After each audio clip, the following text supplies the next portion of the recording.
тот день, когда мне исполнилось 73 года, мой собственный сын посмотрел на меня при всех и сказал холодным, почти насмешливым голосом: «Ты уже старый, бесполезный отец. Тебе здесь вообще не место». В тот момент никто ничего не сказал, никто за меня не заступился. Ни моя невестка, ни внуки, ни двое других моих детей. Все молчали, словно его слова были правдой, словно я и в самом деле стал для них обузой. В руке я все еще держал теплую тарелку с куском торта, который сам же и купил накануне, потому что никто другой не вспомнил об этом. И вот тогда, стоя посреди двора дома, который я построил этими двумя огрубевшими руками, я все понял. Я понял, что для них я стал лишь тяжелой обузой, и в это мгновение что-то внутри меня надломилось, но что-то и пробудилось. Так что сделай вот что. Дослушай эту историю до конца, потому что то, что случилось на следующий день, тебя удивит. И поделись ею с тем, кому нужно это услышать. Потом скажи мне, какая часть тронула тебя до глубины души? А еще расскажи, из какого города ты меня слушаешь. Меня зовут Михаил Петров. Родился я под Рязанью, в скромном домике из сруба и глины. Всю жизнь проработал на стройке. Начинал с самого низа, подавал раствор старшим каменщикам. Потом научился возводить колонны, закладывать фундаменты, крыть крыши. Я строил школы, здания администрации, дома для богачей, но больше всего я гордился своим собственным домом, тем самым, где сейчас живет мой сын, с женой и детьми. Этот дом я возвел сам, кирпич за кирпичом, без архитекторов и кредитов, только своим трудом и верой. Я рано женился на Людмиле, моей спутнице жизни, самой сильной и нежной женщине, которую я когда-либо знал. У нас родилось 3 детей – Игорь, Роман и Катерина. Когда Люда заболела, я был с ней каждый день, ухаживал, давал лекарства, кормил, дарил свою любовь. Я никогда не переставал заботиться о ней. Даже когда она перестала меня узнавать, я все равно сидел рядом и держал ее за руку. Когда она ушла, частичка меня ушла вместе с ней. И знаешь, о чем я тогда подумал? Что после этого дети будут заботиться обо мне, что увидят во мне пример любви. Но со временем все изменилось. Роман, старший, вырос человеком холодным, все у него было подчинено расчету, а в сердце не осталось места для памяти. Он всегда хотел чувствовать себя выше отца. Окончил экономический, женился на городской, купил новую машину, и они оба стали смотреть на меня, как на что-то устаревшее, отжившее свой век. Сначала это были завуалированные намеки. «Папа, не делай этого, пусть молодые займутся, пусть молодые». Потом перестали приходить приглашения. И, наконец, та самая фраза в мой день рождения. «Старый, бесполезный». В тот вечер после застолья никто толком со мной не попрощался. Я еще долго сидел один на веранде, слушал сверчков и смотрел на небо, думая о Люде. Знаешь, бывает тишина, которая кричит. И тишина того вечера сказала мне все. «Ты здесь чужой». Но они забыли одну маленькую деталь. Я, может, и стар, но я не дурак. Я, может, и устал, но я не слабак. Я никогда не был из тех, кто строит из себя жертву. Поэтому на следующий день рано утром я встал, молча выпил свой кофе, надел свою синюю рубашку, ту самую, про которую Люда говорила, что она подходит к цвету моих глаз. Я взял свой черный портфель и пошел к нотариусу. В этом портфеле были не только бумаги. В нем было все то, о чем я никогда никому не рассказывал. Роман думал, что дом принадлежит ему, просто потому, что он там живет со своей семьей. Он никогда не читал документы на собственность, никогда не удосужился узнать, на чье имя оформлена земля, и уж тем более понятия не имел о том, что у меня хранилось в банке, на счете, о котором не знали даже другие мои дети. Послушай, я человек не роскошный, но и не наивный. С тех пор, как я вышел на пенсию, я тихонько откладывал деньги, месяц за месяцем. Сначала это были небольшие суммы, но со временем, с процентами, набежало прилично. И самое главное, все было оформлено на мое имя. В нотариальной конторе я попросил о встрече с юристом. Молодой, толковый парень выслушал меня с уважением. Я рассказал ему все, показал документы и спокойно сказал: «Хочу все прояснить. Хочу изменить завещание и добавить особые условия». Он слегка удивленно улыбнулся и спросил: «Вы уверены, Михаил Иванович?» Я посмотрел ему в глаза и ответил: «Уверен, как никогда в жизни». Выйдя оттуда, я сел на скамейку в сквере, глубоко вздохнул и стал наблюдать за прохожими. Смеющиеся дети, крикливые торговцы, ссорящаяся пара, старички, бредущие потихоньку. Я подумал: мир продолжает жить, даже если тебя называют бесполезным. Но именно то решение, которое ты принимаешь после того, как тебя ранили, определяет, останешься ты стоять на ногах или упадешь на колени. И там же, на той скамейке, я решил, что пришло время для справедливости. Не мести, а справедливости. Роман должен был понять, что нельзя безнаказанно топтать отца и забывать о нем. Дело не в деньгах, дело в уважении. И если он не научился проявлять его, пока я молчал, значит, теперь ему придется учиться по-плохому. Но то, что случилось на той же неделе, произошло быстрее, чем я мог себе представить. И когда он узнал о том, что я сделал... Роман никогда не умел справляться с сюрпризами, особенно с теми, что были ему неподконтрольны. Я знал, что он гордец, что ему нравится командовать, чувствовать, что все в его руках. Поэтому, когда в дом, где он жил, тот самый дом, который он считал своим, пришло заказное письмо, я прекрасно представил себе, как его лицо исказилось от ярости. Письмо было четким, без обиняков. В нем сообщалось, что по решению законного владельца недвижимости договор безвозмездного пользования расторгнут, и в течение 30 календарных дней проживающая семья должна добровольно освободить помещение. В противном случае будут приняты меры в судебном порядке. Подпись: Михаил Иванович Петров. Я мог бы пойти и поговорить с ним с глазу на глаз. Мог бы устроить скандал на следующий же день после праздника. Но нет. Я хотел, чтобы он несколько дней ощущал ту же тишину, что и я в тот вечер на веранде. Ту же пустоту, тот же холод от осознания, что ты забыт теми, кого любишь больше всех. Я хотел дать ему время подумать, потому что, знаешь, иногда только боль пробуждает совесть. Через 2 дня после получения письма он позвонил мне. Это не был спокойный звонок, это была атака. Едва я ответил, он уже кричал: «Что это такое, отец? Ты что, с ума сошел? Хочешь выгнать нас на улицу? Это мой дом!» Я дал ему выкричаться. Молчал, пока он не выдохся. И когда он замолчал, тяжело дыша на том конце провода, я ответил медленно, твердым голосом: «Роман, это ты сказал мне, что я здесь чужой, что я старый и бесполезный. Так вот, я решил сделать что-то полезное в своей жизни, вернуть себе достоинство». Он онемел. Вскоре звонок прервался. На следующий день он появился у меня дома один, без жены, без детей.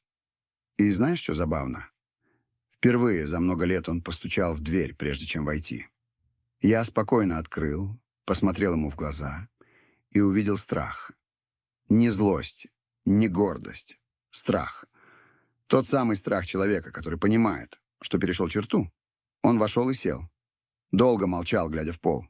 Потом начал: «Папа, я не хотел этого говорить в тот день. Я был на нервах. Выпил. Это была шутка. Я дал ему выговориться. Но каждое слово, слетавшее с его губ, напоминало мне о боли того вечера. Когда он закончил, я глубоко вздохнул и сказал с уважением, но не опуская головы: «Роман, я уже много раз слышал подобное. Извинения с оправданиями, пустые слова. Но уважение не выпрашивают, его доказывают. А у тебя было много возможностей. Он пытался спорить, даже плакал. Говорил, что изменится, что дети меня любят, что не хочет уезжать из дома, где выросли его дети. Но я был непреклонен. Я объяснил, что срок в 30 дней остается в силе, а после этим займутся юристы. Он ушел с опущенными плечами, как ребенок после хорошего урока, а я закрыл дверь с легкой душой. Потому что иногда поступать правильно больно, но это освобождает. На той же неделе многие из родни узнали о случившемся. Катерина, моя младшая дочь, позвонила в слезах, спрашивая, зачем я это сделал. Я пытался ей объяснить, но она не поняла. Сказала, что я поступаю слишком радикально, что нужно было обсудить это в семье. А я спросил ее, «А ты где была, когда меня назвали старым и бесполезным?» И никто ничего не сказал. Она не нашла, что ответить. Разговор закончился ее словами. «Папа, я не хочу тебя терять». А я и сказал, «Так не теряй меня сейчас, когда я решил не терять самого себя». Дни шли, и вместе с ними, внутри меня, впервые за долгое время, зарождался покой. Я спал спокойно, зная, что, хотя мир вокруг и считает меня слишком старым для принятия решений, я все еще хозяин своей судьбы. Но я не ожидал того, что Роман сделает дальше. Потому что в своем отчаянии, боясь потерять комфорт, он был способен на шаг, который я и представить себе не мог. Шаг низкий, трусливый, опасный. И вот тогда я понял, что война только начинается. Я думал, что Роман уже достиг дна, что, столкнувшись с моей твердостью, он опустит голову, попросит прощения по-настоящему и начнет все с чистого листа. Но нет.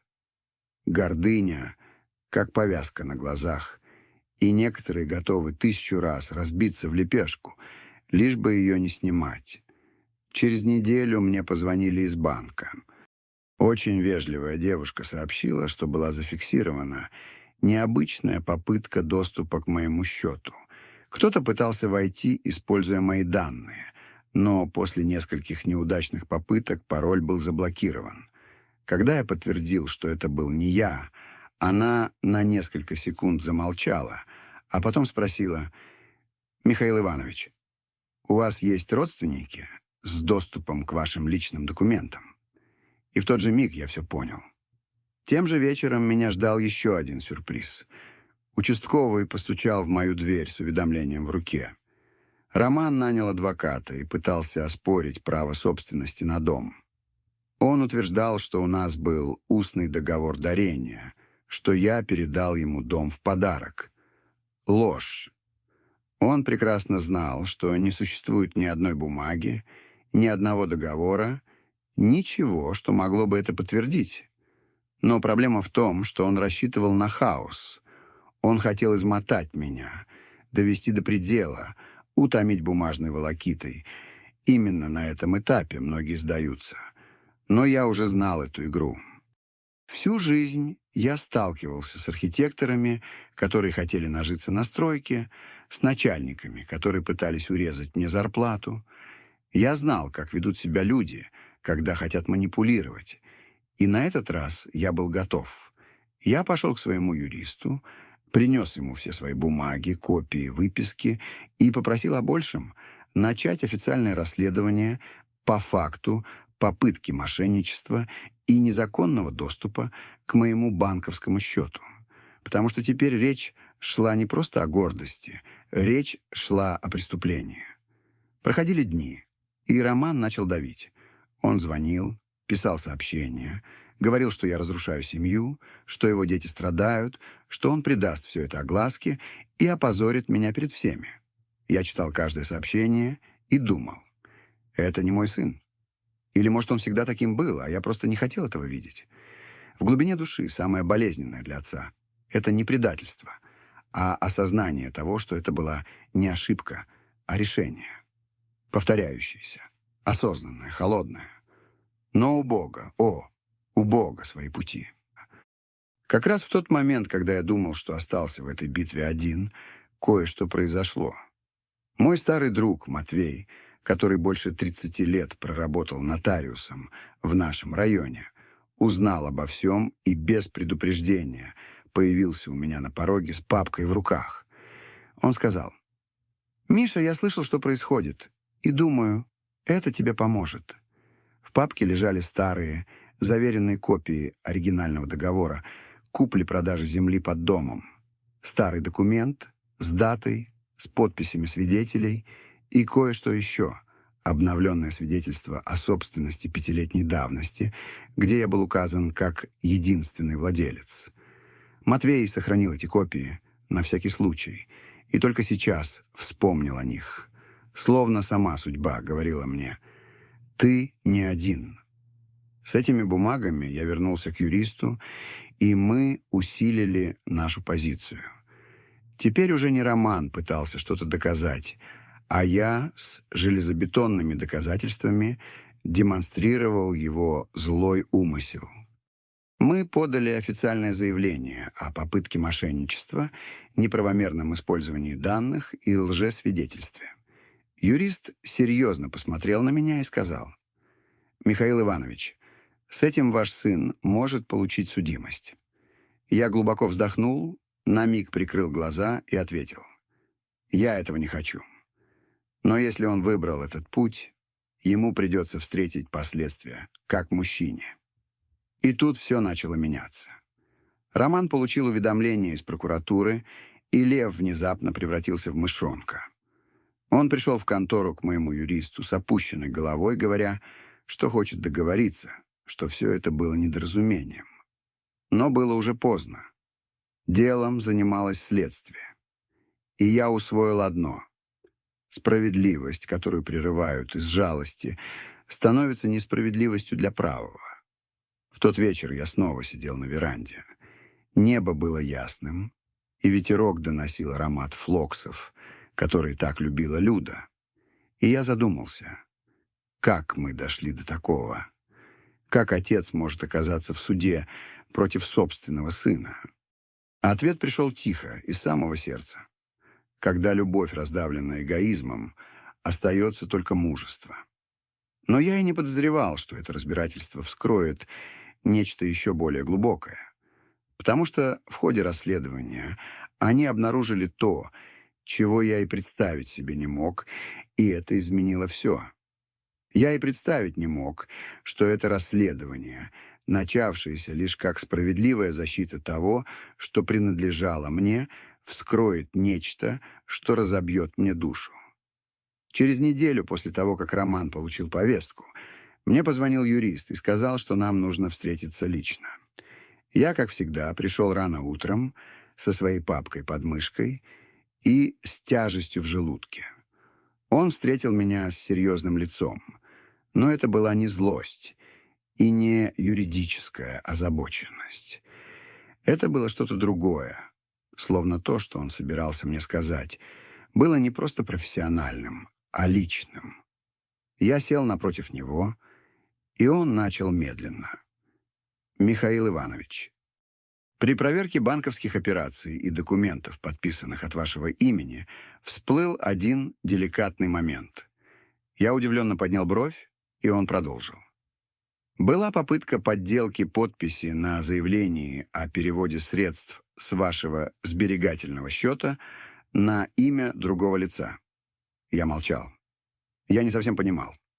Тогда он показал мне бумагу. Это был банковский бланк с моим именем, номером моего счета и подписью, которая пыталась походить на мою, но ею не была. Я понял это в тот же миг. И самое страшное, имя получателя, которое там значилось, было не Романа, а его жены, Алины. Я долго смотрел на этот документ. Я не говорил, я просто чувствовал, как сжимается грудь. Он не просто хотел выгнать меня из моего же дома. Они пытались опустошить мой счет. И что хуже всего, даже не осмелились сделать это от своего имени. Использовали женщину как щит, будто я старый дурак, который ничего не заметит. Юрист сказал, что прокуратура уже в курсе, что это может усугубить дело, что теперь это не гражданский, а уголовный процесс. мошенничество, подделка документов, попытка хищения. Я кивнул, но внутри не знал, кричать мне или плакать. Как мы до этого дошли? В какой момент мой сын превратился в кого-то, способного обокрасть собственного отца? Я вышел из той конторы старше, чем когда-либо. Брел по скверу, как призрак. Сел на ту же скамейку, где несколько недель назад решил вернуть себе достоинство. И там, на том же месте, я почувствовал себя разбитым. Не от страха, а от боли. Потому что одно дело бороться за справедливость, и совсем другое — обнаружить, что человек, которого ты вырастил с такой любовью, годами копал тебе эмоциональную могилу, а ты этого даже не замечал. Я не спал всю ночь. Ворочался в кровати, смотрел в потолок, вспоминал, каким Роман был маленьким, как хватал меня за руку, чтобы перейти дорогу, как говорил: «Папа, не уходи», каждый раз, когда я уходил на работу. Где потерялся тот мальчик? На каком повороте судьбы я его упустил? Или, что еще хуже, может, я сам, не заметив его, подтолкнул? На рассвете я встал с твердым решением. Пошел в банк, потребовал закрыть все счета, сменил подписи, пароли, все. Открыл новый счет в другом отделении, далеко, в другом городе, только на свое имя. И часть денег снял наличными, потому что теперь, как никогда, я понял, что мое спокойствие больше не будет зависеть от бумажек или обещаний. В тот же день мне пришло голосовое сообщение. Это был Роман. Его голос звучал напряженно, сбивчиво. Он просил простить его, говорил, что это был неудачный момент, что его жена просто хотела помочь ему упорядочить семейные финансы. Он умолял меня забрать заявление, подумать о внуках, говорил, что все это можно уладить по-семейному. Я прослушал сообщение до конца, а потом, не отвечая, удалил. Потому что семья — это не тот, кто звонит тебе, когда ему что-то нужно. Это тот, кто уважает тебя, даже когда с тобой не согласен. А он эту черту переступил уже много раз. В тот вечер я, как обычно, заварил себе кофе. Сел на веранде, посмотрел на звездное небо и подумал: иногда Бог позволяет маскам упасть. Не для того, чтобы мы ненавидели, а для того, чтобы мы освободились. Но то, что последует в ближайшие дни, изменит ход всего. Потому что правосудие, когда оно движется, может быть медленным. Но когда оно приходит, приходит со всей своей мощью. Я знал, что как только судебная система приводится в движение, пути назад уже нет. Многие думают, что подать в суд на собственного сына — это поступок, совершенный хладнокровно, в гневе или из жажды мести. Но нет. Нет ничего более изнурительного, чем защищаться от того, кого ты сам учил ходить. Каждый звонок от юриста, каждый документ, который мне приходилось подписывать, каждое новое доказательство, всплывавшее на свет, все это было, словно я собственными руками вырывал кусочки из своего сердца. Но я также знал, что если не сделаю этого, если отступлю из-за жалости или страха, то закончу свои последние годы, чувствуя себя тенью в своей же собственной истории. А этого я не собирался допускать. Через несколько дней меня вызвал следователь для дачи официальных показаний. Я вошел в здание прокуратуры твердыми шагами, но с замиранием в груди. В коридоре пахло сыростью, старыми бумагами и остывшим кофе. Меня проводили в кабинет со столом, заваленным папками, и компьютером, который гудел при каждом нажатии клавиш. Меня спрашивали обо всем: даты, имена, обстоятельства. Я отвечал спокойно. Мне нечего было скрывать. Но когда передо мной положили тот поддельный бланк и спросили, признаю ли я эту подпись своей, я почувствовал укол в животе. Я сказал вслух: «Нет, это не моя подпись. И мне больно это говорить, но я узнаю имя того, кто ее туда поставил».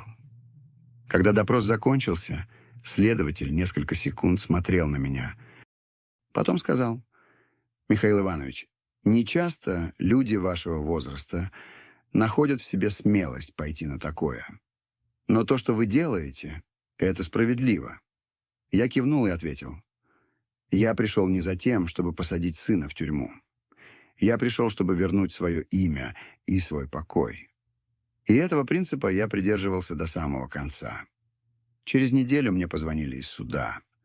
Сказали, что судья вынес постановление о предварительной мере пресечения. На время процесса Роману запрещено приближаться ко мне или связываться со мной напрямую. Это меня шокировало. Хотя он и так не разговаривал со мной уже несколько недель, осознание того, что теперь это запрещено официальной бумагой, было ударом.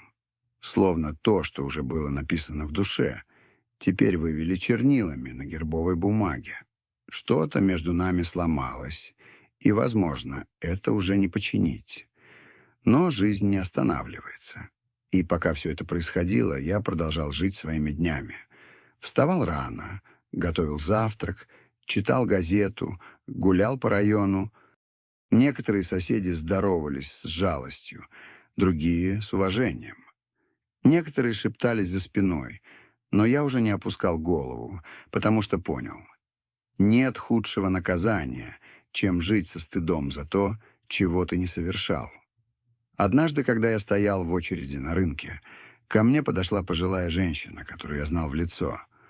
Она посмотрела на меня влажными глазами и тихо сказала: «Михаил Иванович, я видела сюжет в местных новостях и просто хотела сказать, что восхищаюсь вашим мужеством. У меня тоже есть сын, который выгнал меня из дома, но у меня не хватило смелости, как у вас».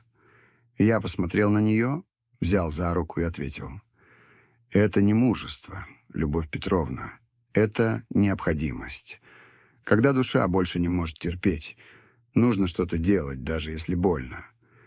Этот разговор оставил на мне глубокий след, потому что я понял, что я не один, что есть много таких же стариков, как я, униженных, вытесненных, молчащих из-за любви, страха или стыда. И я решил, что бы ни случилось, я больше не буду молчать. Через несколько дней позвонил юрист с новостями. Он сказал, что у следствия достаточно доказательств для официального обвинения, и предварительное слушание назначено через 2 недели.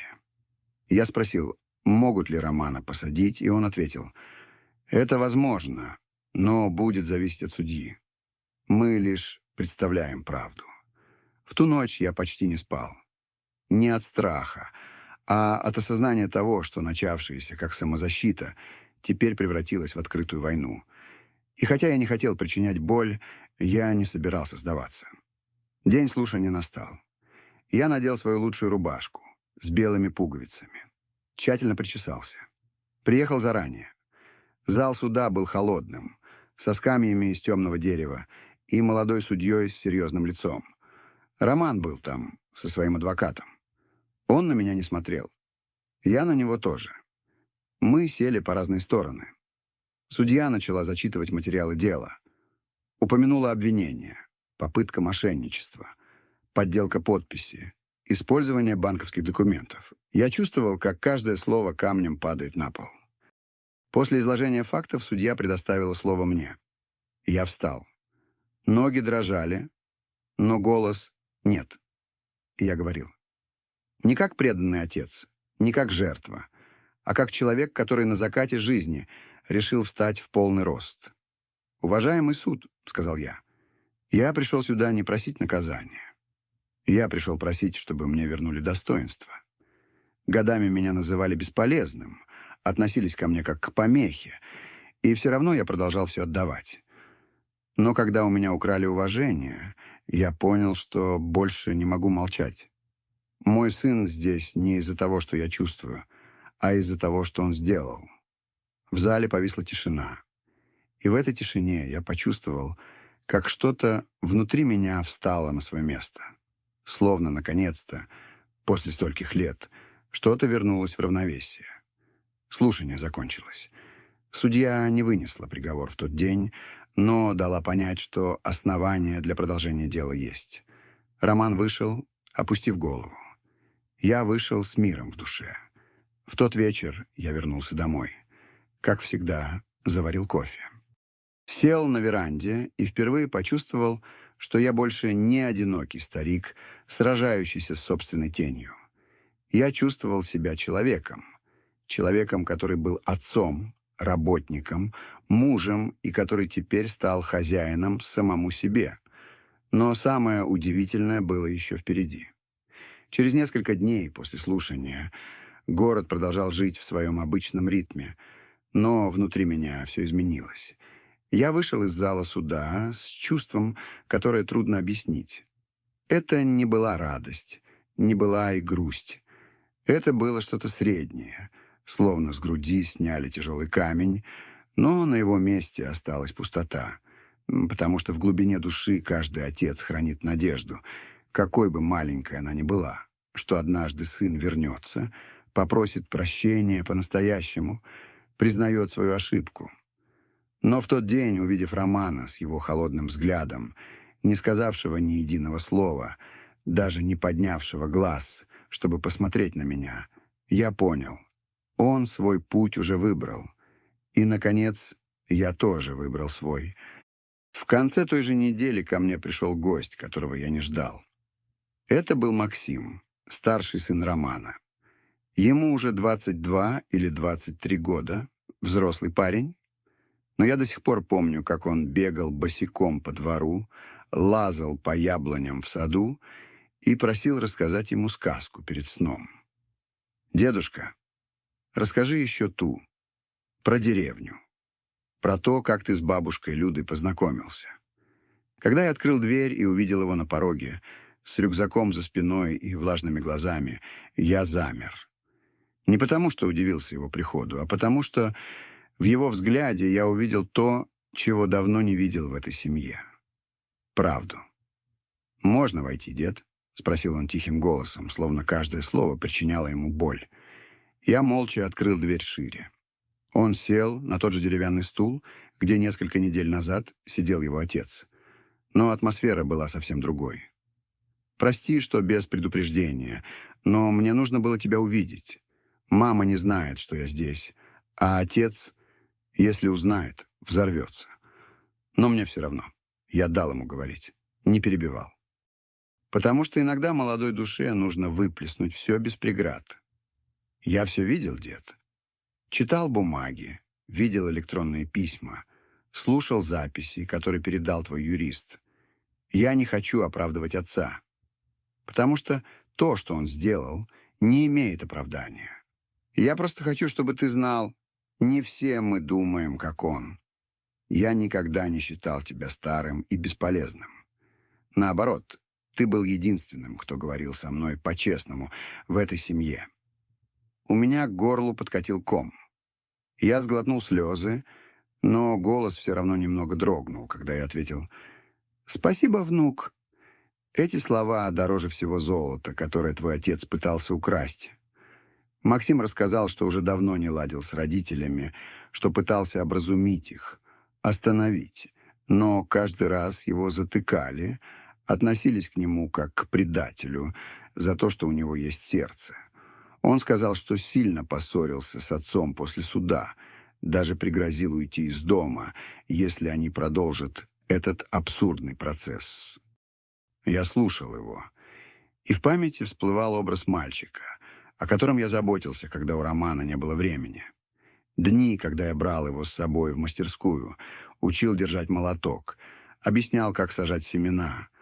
Все это нахлынуло разом, и я понял, хоть я и потерял сына, я не потерял все. Перед уходом Максим обнял меня. Сказал, что хочет приходить чаще, что не хочет, чтобы я чувствовал себя одиноким, и что если я когда-нибудь решу уехать из этого города, он поедет со мной. Я улыбнулся. Положил ему руку на плечо и сказал: «Для тебя, внук, всегда найдется место там, где буду я. Всегда». В ту ночь я спал по-другому. Не легче, но и не так одиноко. Потому что, когда сердце разбивается, оно одновременно и открывается. И иногда через эту трещину пробивается свет. Но история на этом не закончилась. Через несколько дней позвонил мой юрист с новостями. Он сказал, что Роман пытался достичь досудебного урегулирования.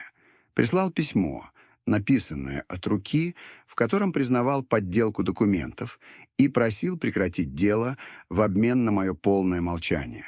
Они хотели все замять. Чтобы я молчал, чтобы ничего не просочилось в прессу, чтобы я не говорил с родней. Я попросил юриста прислать мне копию того письма и спокойно его прочел. Оно было написано гладко, грамотно, полно оправданий. Фразы вроде «трудный момент», «финансовое давление», «плохой совет», «излишняя самоуверенность». Но ни одного слова «прости, папа», ни единого. И тогда я понял, что единственное, что Роман хотел спасти, это свое собственное имя. Не мое, не наши отношения, не правду. Я сказал юристу: «Я не согласен.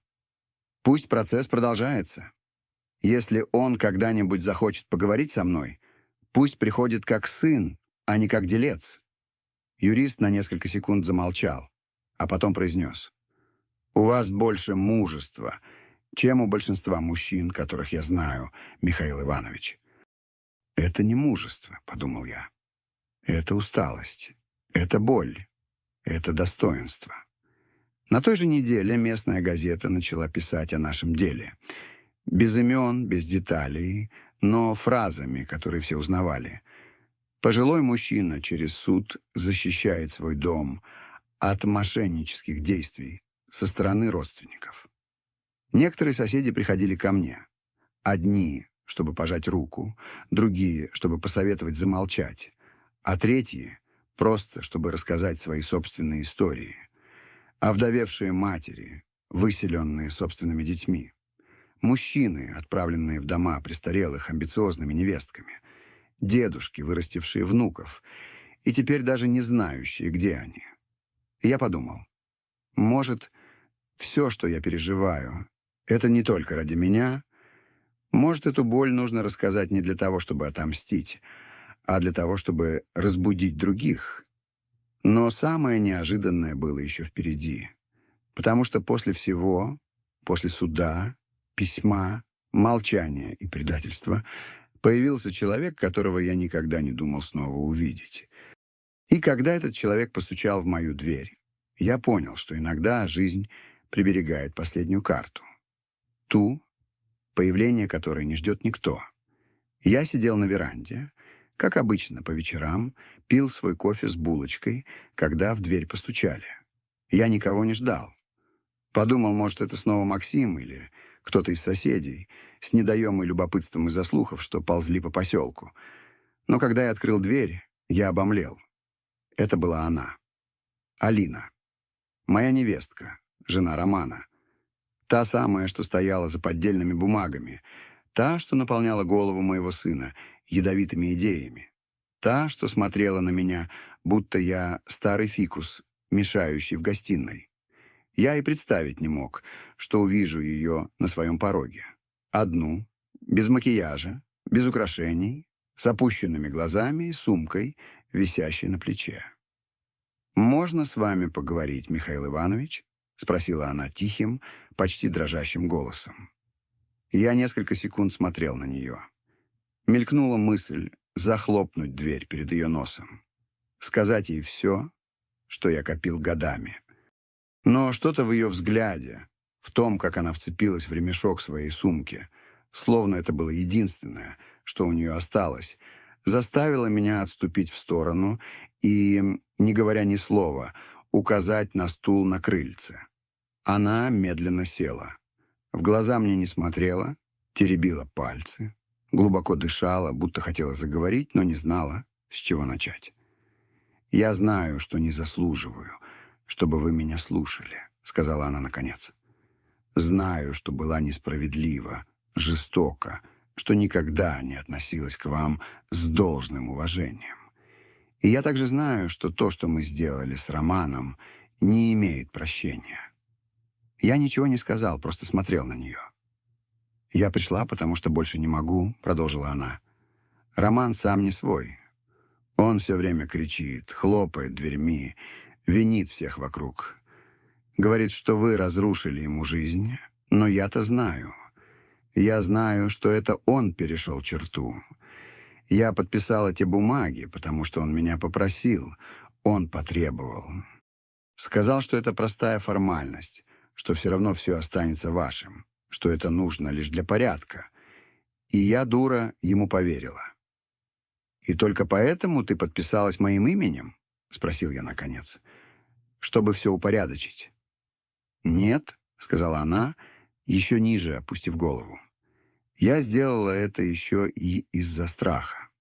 Потому что если бы я отказалась, он бы накричал, стал угрожать, говорить, что я не имею права голоса. И со временем я поняла, что стала соучастницей не только в мошенничестве, но и в его презрении к вам. Между нами повисла густая тишина. Солнце начинало садиться за деревьями, и пение птиц заполняло пустоту там, где мы не знали, что сказать. «И чего ты теперь хочешь?» — спросил я спокойно. Пришла просить, чтобы я забрал заявление. «Нет», — ответила она тут же, со слезами на глазах. «Я не за этим пришла. Я пришла сказать, что ухожу. Ухожу из дома. Я не могу больше жить с человеком, который способен так поступить с собственным отцом. Особенно после того, что он сделал с детьми». «С детьми?» — обеспокоенно переспросил я. Она кивнула, вытирая щеки. Роман стал относиться к ним с той же жестокостью. Кричать на них, оскорблять, если они упоминали мое имя. Максим пытался защитить младших, но он не мог справиться со всем. И я поняла, что если не уйду сейчас, мои дети вырастут, ненавидя мир так же, как он. Я молчал. Не потому, что не знал, что сказать, а потому, что в моем сердце смешались в такой тугой узел грусть, облегчение и сострадание, что любое слово вышло бы кривым. «Я просто хотела, чтобы вы знали правду», — сказала она, поднимаясь. «А еще, если вы когда-нибудь захотите увидеть детей, они очень по вам скучают. Они не говорят этого, потому что боятся, но они спрашивают о вас». Она взяла сумку и шагнула к выходу. Я сидел, глядя на горизонт, и когда она уже была на пороге, сказал, не глядя на нее: «Алина, если уходишь, не оглядывайся, но и не возвращайся с пустыми руками. Забери с собой то, чему научилась. Потому что если мы не учимся на ошибках, мы их просто повторяем». Она остановилась, кивнула и молча ушла. В ту ночь я не спал. Думал обо всем.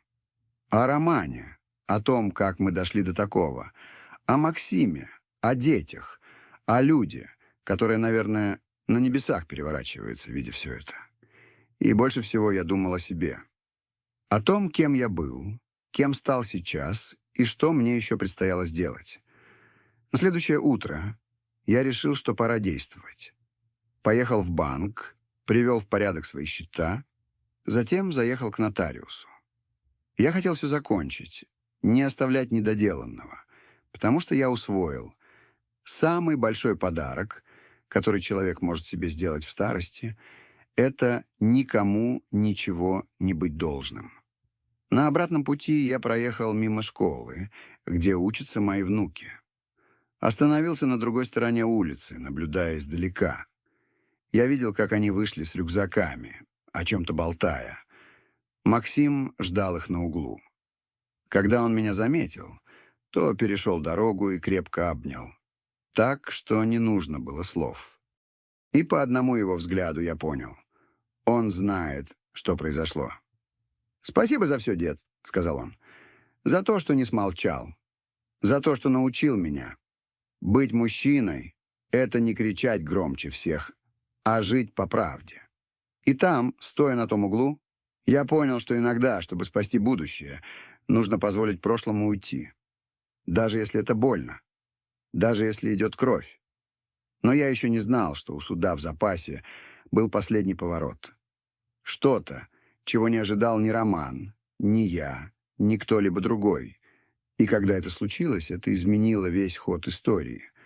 Когда думаешь, что уже все видел, что уже достаточно наболело, что самые страшные слова уже сказаны, и рана не может стать глубже, жизнь доказывает, что есть еще слои, которые можно сорвать. Я полагал, что судебный процесс уже на верном пути, что теперь это лишь вопрос времени, бумаг, слушаний, работы адвокатов и судей. Но чего никто не мог себе представить, ни я, ни мой юрист, ни прокуратура, это то, на что решится Роман. Оставалось 3 дня до следующего заседания. Того самого, где должны были представить все доказательства из банка, поддельные документы, отчеты графологической экспертизы, показания нотариуса и данные цифровой проверки. Все было в порядке. Мы были готовы. Пока однажды вечером мне не позвонил юрист. Голос у него был самым серьезным за все время нашего знакомства. «Михаил Иванович, ваш сын подал встречный иск». Я замолчал. Не понял. Встречный иск? На каком основании? С какими аргументами? Он утверждает, что вы впали в старческий маразм, что вы не в состоянии принимать юридические решения самостоятельно, что весь этот процесс – манипуляция третьих лиц, и первоначальный иск должен быть аннулирован. Я почувствовал, как кровь отхлынула от лица. Оперся о стол. Рука задрожала. Не от страха, а от ярости, от неверия. Мой собственный сын, после попыток обокрасть меня, подделать документы, использовать свою жену, теперь хотел выставить меня сумасшедшим, недееспособным. «И такое возможно?» — тихо спросил я. «Заявить можно что угодно.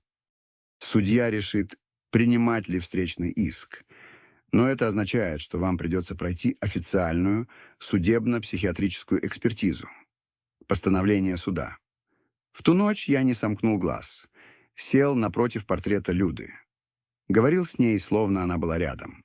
Рассказывал ей все, со слезами на глазах. «Видишь, до чего дошел твой сын, любовь моя? Видишь, как далеко он способен зайти?» И пока я говорил с ней, я вспоминал годы, когда мы вместе водили его в школу, ждали с горячим обедом, утешали после проваленного экзамена. Где сломался тот мальчик? Где мы его потеряли? На следующий день я явился в суд, как и было предписано. Меня сопровождал Максим. Мы вошли в небольшой кабинет, где нас ждали психолог и врач. Сначала мне задавали простые вопросы. Полное имя, возраст, адрес, какой сейчас год, имя президента. Потом пошли вопросы посложнее. Какой сегодня день недели? Что означают разные пословицы? Как бы я поступил в той или иной ситуации? Я отвечал на все спокойно, четко, потому что хоть мне и 73 года, голова у меня работает получше, чем у многих молодых. Потом началась эмоциональная часть. Меня спрашивали о моем детстве, о люде, о детях, о внуках. И вот тут мой голос немного дрогнул. Не от слабости, а от правды. Потому что в жизни можно симулировать многое, но не боль, когда тебя спрашивают о тех, кого ты любил и кто от тебя отвернулся. Когда экспертиза закончилась, психолог посмотрела на меня с теплотой, предложила стакан воды и сказала: «Спасибо за вашу искренность, Михаил Иванович. Видно, что вы многое пережили, но в каждом слове остаетесь собой». Я благодарно кивнул и вышел оттуда с высоко поднятой головой. Через неделю пришло официальное заключение. Мне позвонили из прокуратуры, чтобы сообщить: когнитивные способности в норме, эмоциональное состояние адекватно, заключение полностью в вашу пользу. Мне выдали заверенную копию.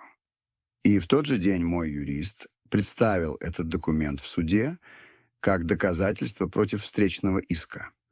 Роман остался обезоружен, и все же что-то внутри меня уже не радовалось этим победам так, как раньше. Потому что каждый наш шаг вперед был шагом, уводящим все дальше от любого возможного примирения. Не потому, что я этого не хотел, а потому, что он сжег все мосты. Прошло несколько дней. Слушание перенесли. На этот раз оно было открытым. Присутствовать мог любой желающий. И люди пришли. Зал суда был полон, как никогда. Были соседи, журналисты, даже старые друзья семьи. Я приехал рано, в своей белой рубашке, которую мне когда-то с любовью гладила Люда. Максим был со мной, как и на протяжении всего процесса. Он взял меня под руку, когда мы входили, и прошептал на ухо: «Ты не один, дед? Я с тобой». Роман приехал позже, в костюме, один, без жены, без детей. Он не смотрел на меня.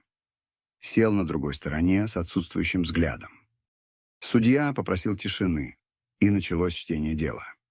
Доказательства были неопровержимы.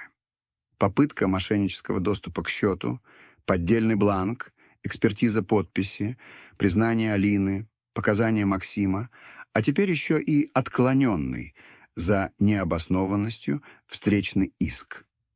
Каждое слово прокурора ложилось камнем на плечи Романа. И тут произошло то, чего не ожидал никто. Судья, изучив все, обратился напрямую к Роману. «Гражданин Петров, учитывая представленные доказательства, суд может перейти к предъявлению вам, обвинен в попытке мошенничества, подделке частного документа и манипуляции банковскими данными. Но прежде чем принять решение, я предоставлю вам слово. Хотите что-то сказать?» В зале повисла напряженная тишина. Все смотрели на Романа. Он сглотнул, медленно встал, посмотрел на судью, а потом повернул голову ко мне. И впервые за все время он посмотрел мне в глаза. Его голос дрожал, но был отчетлив. «Я не знаю, как мы дошли до такого. Знаю только, что виноват во всем этом я. Не потому, что мне не хватало любви, а потому, что во мне было слишком много гордыни. Я хотел иметь все контролировать. Я поддался жадности и потерял самое ценное — своего отца. Весь зал замер, а я почувствовал, как внутри у меня сжался узел. Не примирение, не облегчение, а боли, которая наконец-то вышла на поверхность. Но слов было уже недостаточно. То, что сломано поступками, не лечится речами. И пока все ждали, что скажет судья, я знал, что мое решение уже принято. Пока Роман говорил в этом зале, полном глаз, камер и сдержанного шепота, мое сердце не смягчалось, но оно открывалось. Потому что то, что он сказал, хоть и поздно, хоть и не до конца, было первой правдой, слетевшей с его губ за много лет. Во мне было слишком много гордыни.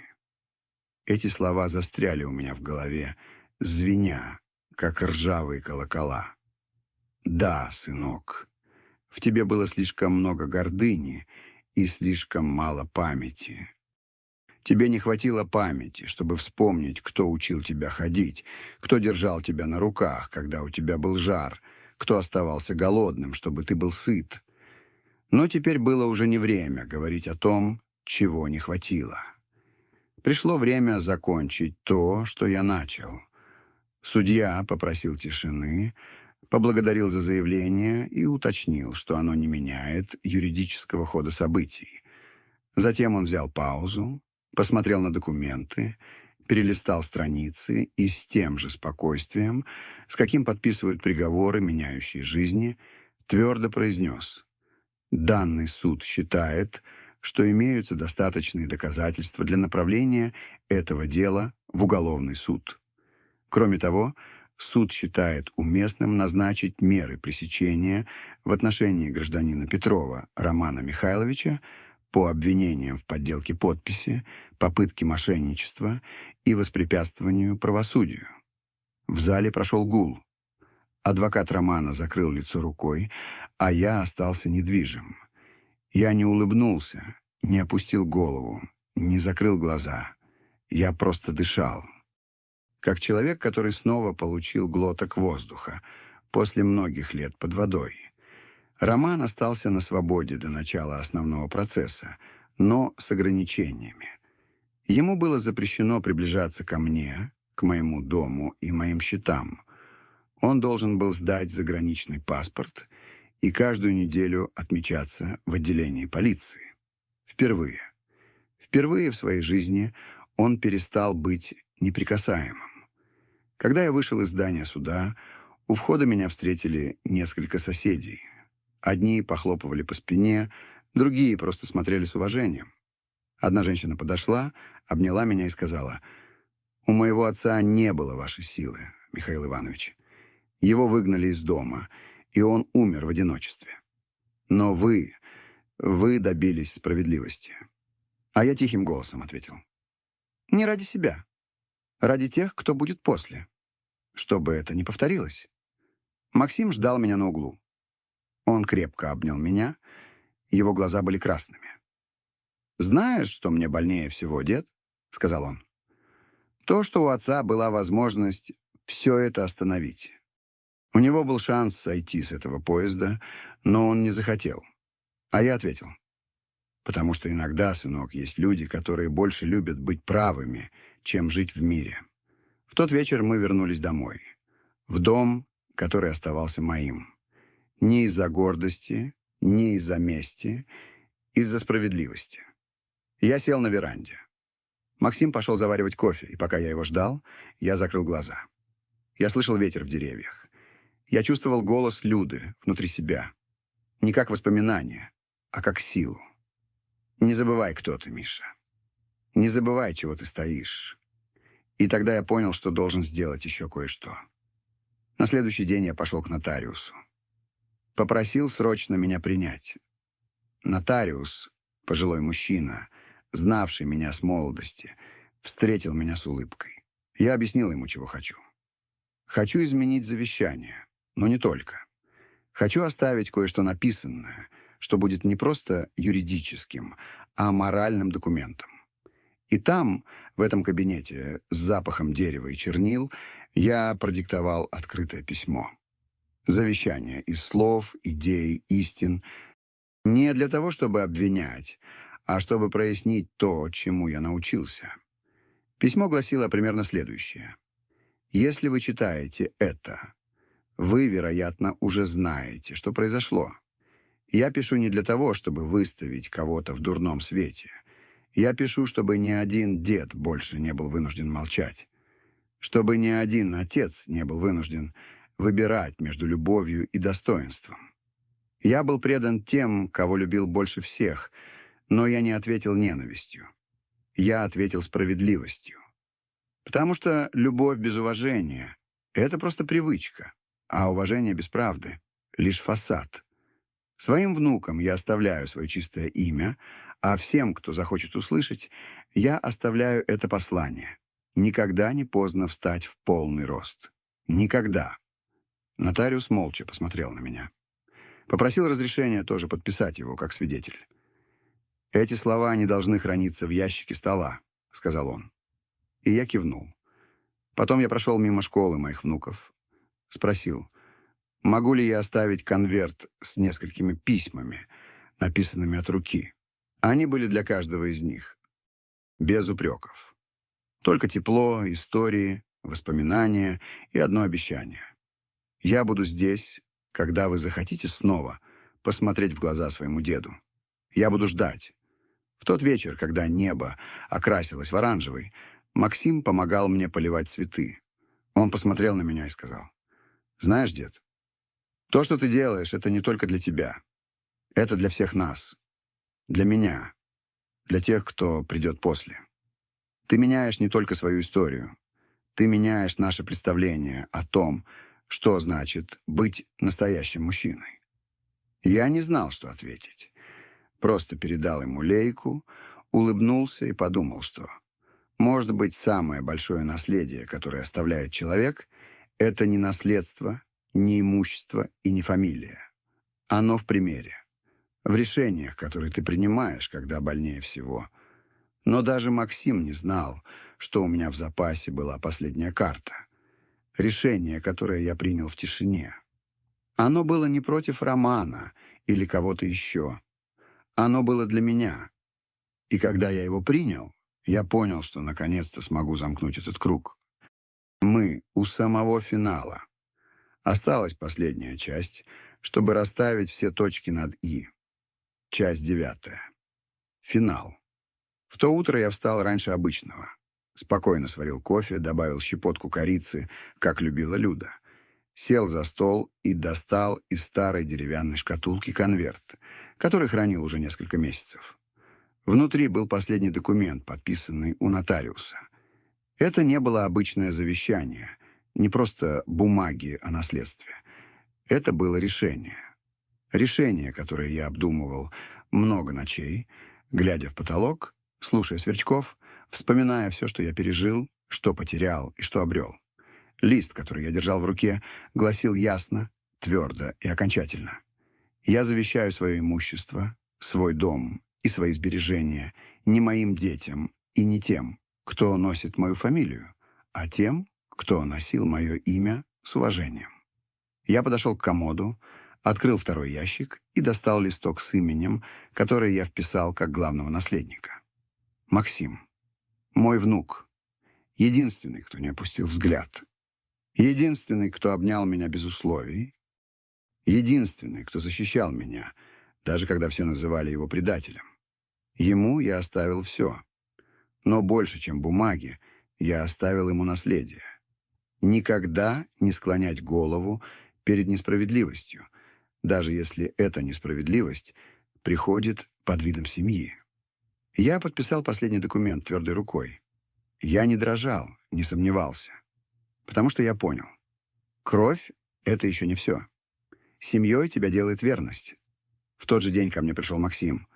Он еще ничего не знал. Принес сдобные булочки и апельсиновый сок. Сел напротив меня, как и каждый вечер, с тем спокойствием, которое редко встретишь у нынешней молодежи. Я говорил без обиняков.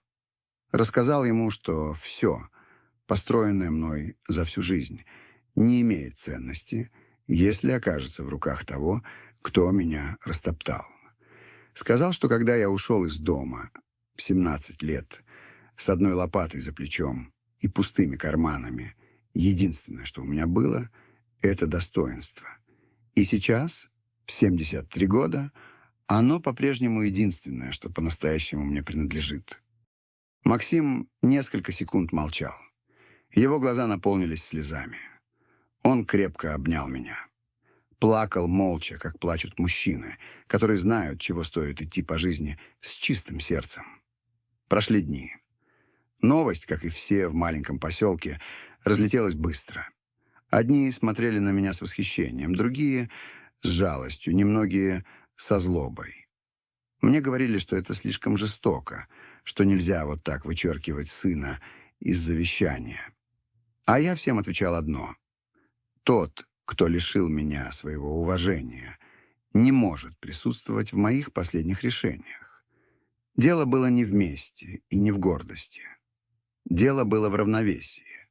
В том, чтобы закончить историю справедливо, показать, что быть старым не значит быть глупым, и что любовь не обязывает отдавать все тому, кто громче кричит. Роман больше никогда со мной не говорил. Ни звонка, ни письма. Ничего. Его уголовное дело шло своим чередом, и я следил за ним уже без злобы, лишь с отстраненностью. Меня спрашивали, думаю ли я его простить. И я отвечал, прощение не всегда означает новые объятия. Иногда простить значит отпустить навсегда. И я так и сделал. Отпустил. Отпустил его из своей жизни и перестал ждать того, что никогда не придет. Потому что некоторые слова произносятся слишком поздно. А некоторые объятия, если их не было вовремя, уже не нужны. Тем временем мои отношения с Максимом стали крепче, чем когда-либо. Он приходил каждый день, помогал с растениями, с бумагами, с покупками.